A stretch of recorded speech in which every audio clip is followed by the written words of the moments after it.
오늘은 저희가 특별한 분을 또 모셨는데요. 강영수 KCGI 글로벌 운영 본부장님과 함께하겠습니다. 어서 오세요. 네, 안녕하세요. 네, 본부장님 처음 이렇게 뵙게 됐는데 네, 오늘은 또 상당히 중요한 이야기를 많이 나눠야 될 것 같습니다. 네, 그래서 시장의 이야기 무엇보다 첫 번째로 미국과 반도체 이야기를 한번 먼저 드려보도록 하겠습니다. 저희가 미국 안에서 반도체와 AI 공급망을 무기로 이제 중국을 견제하려는 시도가 나타나면서 그와 관련해서 신조어까지 나오고 있습니다. 저희가 팍스 로마나, 팍스 아메리칸 들어봤는데 팍스 실리카라는 전략을 본격적으로 가동을 하는 모습인데요. 이게 어떤 전략인지 설명을 해주실 수 있을까요? 용어를 살펴보면은 팍스 실리카는 팍스는 이제 질서라든지 평화 이런 거를 가리키는 용어고요. 실리카는 실리콘을 가리키는 말입니다. 실리콘은 반도체의 원료로 결국 이제 네. 네, 그 인공지능 관련해서 미국에서는 반도체 공급망을 구축하겠다. 이런 용어로 보시면 될 것 같습니다. 네, 이 실리콘이 사실은 이제 그 모래주 성분으로 이루어져 있는데 어떻게 보면 저희가 주력으로 이제 시장에서 주목하고 있는 AI 반도체의 또 핵심 원료로 꼽히고 있죠. 네, 맞습니다. 네. 그래서 이제 이 팍스 실리카 사실은 이 전략이 글로벌 AI 산업 한도에 어떤 변화를 만들지 궁금합니다. 일단 미국이 이제 자국 내에서 어떻게 보면 각 우호적인 그 국가들과의 전략을 좀 형성해서 중국을 견제하겠다라는 정책을 좀 펼칠 것으로 예상이 되거든요. 근데 그 안에서 저희가 무엇을 주목해 봐야 될까요? 과거에는 누가 어떤 기술에 인공지능 관련해서 누가 더 뛰어난 기술을 보유하고 있는지가 중요했었는데 지금은 어떤 회사가 공급망을 빨리 구축하고 핵심 부품을 얼마나 빨리 확보하는 게 더 중요해졌습니다. 예를 들어서 HBM을 누가 더 빨리 확보하느냐, 첨단 패키징을 누가 더 배정받느냐 이런 게 더 중요해졌고요. 그래서 미국 같은 경우에는 인공지능 관련해서 핵심 부품이나 설비를 우방국 중심으로 구축하려는 움직임을 보이고 있습니다. 네, 중국이라는 거대한 파도에 대해서 미국이 이제 깊은 경계심을 가지고 이러한 전략들을 좀 세우는 것으로 보이는데 그렇다면 이제 중국은 사실 살펴봤을 때 굉장히 빠른 기술 발전을 보여주고 있잖아요. 네. 거기다가 비용도 얼마 들지 않는 그런 기술 발전인데 이 특히 오픈 소스 AI 모델인 딥시크를 앞세워서 아프리카라든지 남미와 같은 글로벌 사우스 시장을 빠르게 파고들고 있습니다. 미국 빅테크의 어떻게 영향력을 중국이 어떻게 보면은 네. 그 견제하는 그런 흐름들을 보일 수 있을 거라고 생각하세요? 어, 이제 어느 시점에서 보냐에 따라서 좀 다를 것 같습니다. 일단 단기적으로는 지금 딥시크 같은 저비용의 오픈 소스 모델이 글로벌 사우스로 빠르게 확산되고 있는 모습을 보이고는 있습니다. 그 이유가 굉장히 현실적인 이유 때문인데요. 신흥국 입장에서는 사실 인공지능 관련해서 투자 제약이 조건들이 많습니다. 예산이라든지 인프라 이런 부분에서 이제 적게 할당받았기 때문에 아무래도 글로벌 인공지능 관련해서 GPU를 이제 가장 선진 GPU를 쓴다고 하면은 수십억 달러에서 많게는 수백만 달러의 월 비용이 이제 드는데 글로벌 사우스의 다수 프로젝트 같은 경우에는 저비용으로 오픈 소스 방식으로 하는 게 훨씬 더 효율적이기 때문에 그런 방식을 채용하고 있습니다. 네, 그렇죠. 하지만 이게 단기적으로 마이크로소프트나 구글 같은 대형 업체들의 영향을 주냐라고 하면은 그렇지는 않습니다. 사실 공공 부문이나 헬스케어 이런 안보라든지 실패 장애가 발생했을 때 큰 비용이 발생할 수 있는 산업에서는 아무래도 미국의 빅테크 기업들의 기술들을 사용하는 게 훨씬 더 유리하기 때문입니다. 투자자 관점에서는 앞으로는 이제 3년에서 5년 장기적 관점에서 어떤 인공지능 기술 관련해서 사용자를 누가 더 확보하느냐 그리고 장기간 유지할 수 있느냐가 더욱더 중요할 것 같습니다. 뭐 말씀해주신 내용을 토대로 정리를 해보자면 옵션이 좀 다른 것 같아요. 그래서 이제 저비용으로 오픈 소스를 제공한 딥시크 같은 경우에는 실제로 이제 그 AI를 조금 더 확산시킬 수 있는 그런 지역이나 그런 분야에서 이제 활용을 하는 게 맞는 것 같고, 조금 더 고도화된 미국의 기술의 경우에는 이제 안보라든지 보안 부문에 있어서 조금 더 그런 기술적인 측면을 요하는 산업에서 더 많이 활용을 할 것 같습니다. 뭐 본부장님께서는 만약에 이제 낮은 비용의 딥시크와 네. 높은 비용의 구글 구글 제미나이라든지 챗 GPT를 활용할 수 있다라면 어떤 선택을 하시겠어요? 저라면은 제 보안 관련해서 네. 중요한 문제가 있는 것 같은 경우에는 아무래도 미국 쪽을 많이 쓸 것 같고요. 네.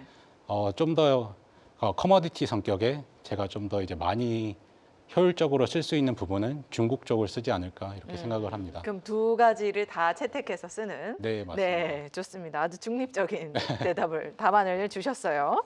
네, 그러면 이제 또 중국은 이 엔비디아 문제와도 상당히 좀 깊게 얽혀 있습니다. 이제 엔비디아 H200 칩을 사실상 수입하지 못하게 하면서 이제 많은 기업들이 문제에 직면했어요. AI 개발보다는 자국 반도체 산업 보호에 조금 더 무게를 두는 모습인데요. 사실 AI 기술 개발을 하려면 고성능의 엔비디아 칩이 필요한 건 사실이잖아요. 네, 맞습니다. 근데 이제 그것을 택한 게 아니라 자국 내에 어쨌든 기초적으로 반도체 산업을 좀 성장시키겠다라는 전략을 택했는데, 이러한 전략이 앞으로 어떤 변화를 만들게 될까요? 최근에 중국 정부가 엔비디아 H200 칩 관련해서 수입을 좀 통제하겠다 이런 얘기를 했었는데요. 이것 관련해서 시장이 다시 또 긴장을 하긴 했었습니다. 저희는 기본적으로는 중국 업체들, 특히 이제 중국 인공지능 업체들은 엔비디아 고성능 칩을 확보하는 전략을 취하는 동시에 중국의 국산화 관련된 인공지능 칩을 확보하는 것도 같이 병용할 것으로 보고 있습니다. 그래서 중국 인공지능 업체들은 더욱더 이제 효율적으로 자기들 이제 LLM을 트레이닝 시키고 온 디바이스라든지 효율성 그리고 엣지 이런 부분에서 좀 더 이제 부각이 되지 않을까라고 생각합니다. 일단 자국 내에서 최대한 그 AI 산업을 이끌 수 있는 그런 성장 전략들을 모색하고 있는 모습들이 연출이 되고 있습니다. 근데 저희가 뭐 그렇게 또 크게 걱정할 건 아닐 것 같은 게, 마이크로소프트가 이런 발언을 했습니다. 최근에 이제 중국 AI 기업들이 빠르게 글로벌 시장으로 확산을 하고 있고 기술 발전도 상당히 높은 속도로 이루어지고 있다. 그래서 자체적으로 보고서를 통해서 서방 지역 외부, 그러니까 서방 지역 밖은 이미 이제 중국판이다라는 평가를 했는데요. 어떻게 보셨나요? 굉장히 의미 있던 리포트라고 보고 있습니다. 그러니까 마이크로소프트 자체도 어쨌든 경계감을 가지고 있는 거잖아요. 네, 맞습니다. 저도 이제 투자자 입장에서 마이크로소프트나 이제 중국 AI 관련된 업체들을 보고 있는 입장에서 이제 객관적인 데이터를 통해서 자체 분석을 해서 마이크로소프트가 경고를 날렸다 이렇게 보고 있고요. 의미 있던 점은 아직 서방 이제 진영에서는 마이크로소프트나 구글 같은 미국의 LLM이 많이 활용이 되는데, 그 외의 신흥국에서는 중국의 저비용 오픈소스 LLM이 빠르게 확산되는 것을 보고 저도 놀라긴 했었습니다. 많이 놀라셨군요. 네. 맞습니다. 정말 하루가 다르게 이 AI 기술 발전 관련 소식들이 들려오는 것 같아요. 그러면 이제 이렇게 빠른 속도로 개발이 되고 있는 상황인데, 미국 AI 기업들은 중국 기업들의 추격을 어떻게 막을 수 있나요? 이제 미국 업체 같은 경우에는 사실 기술 수준으로도 앞서 있는 것도 맞지만 여러 가지 요인에 의해서 그래도 이점이 있긴 합니다. 첫 번째로 락인 효과인데요. 미국 LLM 같은 경우에는 단순히 인공지능 관련해서 LLM만 판매하는 것은 아니고 클라우드라든지 기업 소프트웨어, 보안 이렇게 패키지로 이제 판매를 하고 있고요. 일반적으로 기업용 소프트웨어 같은 경우에는 계약이 3에서 5년의 장기 계약이 많습니다. 두 번째로는 이제 보안이 가장 중요한 분야인 헬스케어라든지 금융, 정부 이런 데서는 아직까지는 미국 LLM이나 인공지능 어플리케이션을 사용하는 게 더 유리하다고 보고 있습니다. 뭐 여러 가지 사건 사고들이 있는데 보안이나 뭐 항공사 비행기 관련해서 이제 사고가 나면은 수천억이나 수조의 손실이 발생할 수 있는데 이럴 때에는 좀 더 이제 보안 수준이 높은 미국 LLM이 더욱더 선호되고 있습니다. 그러니까 그러면 이제 미국이 여전히 경쟁 우위를 점하고 있다라는 말씀을 해주셨는데 저희가 그걸 체크할 수 있는 뭐 핵심적인 지표가 있을까요? 한 두 가지 정도 보시면 될 것 같습니다. 첫 번째로는 기업 실적마다 발표하는 투자 집행 비용이 있는데 특히 이제 하이퍼스케일러, 빅테크들이 얼마나 투자를 진행하는지가 더 중요할 것 같습니다. 작년 대비 올해 같은 경우에는 30에서 50% 정도 상승할 것으로 예상을 하고 있는데 이 부분이 얼마나 상향 조정되는지가 중요합니다. 두 번째는 개별 기업들의 본업 실적에서 얼마나 월 반복 매출이 발생하는지 그리고 가격 인상이 어느 정도 진행되는지가 중요할 것 같습니다. 또한 고객 이탈률이나 이런 부분도 체크를 하셔서 만약에 한 자릿수에 머무른다고 하면은 오픈소스 모델이나 저비용 모델이 확산이 되어도 아직까지 미국의 LLM이나 인공지능 소프트웨어들이 그래도 우위를 가지고 있다 이렇게 판단하시면 될 것 같습니다. 네, 그러니까 관련 기업들의 사실 실적을 통해서 투자가 얼마나 이제 더 많이 이루어지고 있는지를 살펴봐야 하고 이에 따라서 이제 그 기업의 실적에서도 어느 정도의 ARR이 나오고 있는지를 살펴봐야 할 것 같습니다. 자, 이렇게 AI 칩 수요가 몰리면서 사실은 TSMC가 최근 어제 이제 호실적을 발표를 했습니다. 뭐 사상 최대 수준이었고. 이 정도로 실적이 계속해서 좋아질 수 있나 싶을 정도로 좋은 실적을 보여주고 있어요. 덕분에 이제 대만 반도체 수출도 사상 최고치를 기록한 상황인데 이런 흐름이 앞으로 어느 정도까지 좀 이어질 것으로 예상을 하시나요? 야구로 따지면은 아직 저희는 3이닝 정도 되지 않을까 싶긴 합니다. 야구로 따지면 야구 좋아하시나 봐요? 네, 야구를. 그래서 혹시 이제, 어디 팬이신가요? 저는 롯데 팬이긴 합니다. 롯데. 네, 다행입니다. 네. 저희가 왜 아직 전반 사이클의 한 중반 정도 된다 이렇게 보는 이유가 현재 지금 이제 인공지능 관련해서 어느 정도 이제 유효성은 다 동의한다라고 보고 있고요. 활용 분야가 더욱더 지금 확대되고 있고 인프라가 본격적으로 지금 구축이 되고 있기 때문에 이런 점에서 아직까지는 초반 단계라고 보고 있고요. 특히 이제 대만 수출이 지금 이제 역대급으로 작년에 이제 찍혔었고 어제 TSMC 실적도 굉장히 우호적으로 나왔었는데 긍정적인 점은 지금 이제 빅테크 기업들이 경쟁적으로 인공지능 관련해서 투자를 진행하고 있기 때문에 아무래도 올해도 이런 트렌드가 지속될 것으로 보고 있습니다.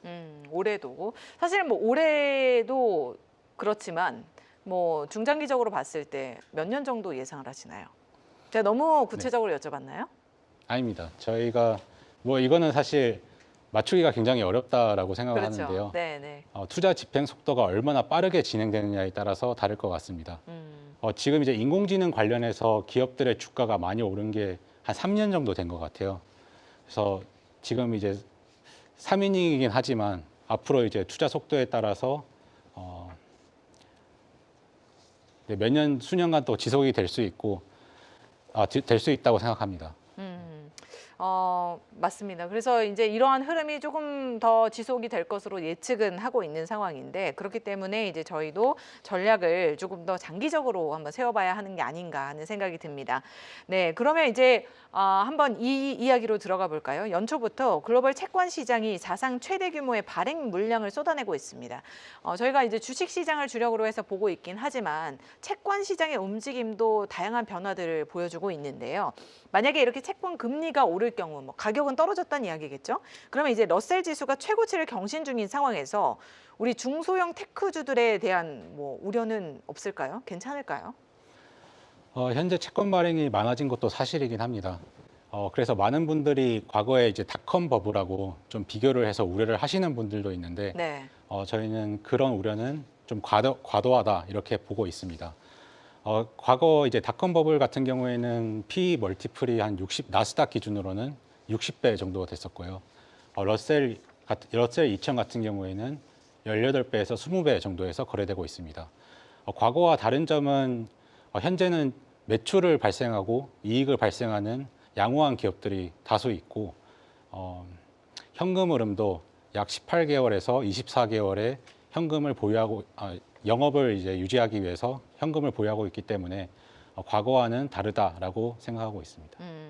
그러니까 사실 뭐 지난해 연말이었죠. AI 버블 관련 우려가 부각이 되면서 시장을 한번 짓눌렀던 그 기간이 있었습니다. 근데 이제 저희가 그 당시에도 닷컴 버블과 비교를 하면서 과연 이것이 닷컴 버블 때와 같은 흐름을 보여줄 것이냐라고 이야기를 했을 때는 실제로 이제 기업들이 성과를 보여주고 있고 그 안에서 투자도 활발하게 이루어지고 있기 때문에 그때와 같은 흐름이 나오진 않을 것이다라고 정리를 해주셨습니다. 자, 그럼 이렇게 다양한 이야기를 해봤는데요. 올해 사실은 이제 연초긴 합니다만 살짝 우려되는 것은 코스피를 봤을 때는 올해 달릴 걸 이미 다 달리고 있는 느낌이에요. 네, 그래서 이제 이렇게 연초 분위기가 좋은 상황인데 앞으로 전망과 투자 전략 어떻게 가져가 봐야 될지 간략하게 정리를 해주시면 좋을 것 같습니다. 저희는 기본적으로는 결론부터 말씀을 드리면은 지난 2년과 트렌드는 유사하다라고 보고 있습니다. 지난 2년 동안에는 대신에 인공지능 관련해서 GPU 관련된 회사들의 주가가 많이 올랐었는데 올해 같은 경우에는 단순 GPU에서 더욱더 확산되어서 인공지능 인프라라든지 활용 기업들을 주목하시면 좋을 것 같습니다. 인공지능 인프라부터 말씀을 드리면은 과거에는 GPU만 이제 부각이 되었다고 하면은 지금은 데이터 센터를 구축하기 위해서 들어갈 수 있는 핵심 부품이라든지 네트워크 설비 이런 부분이 더 부각될 수도 있다라고 보고 있고요.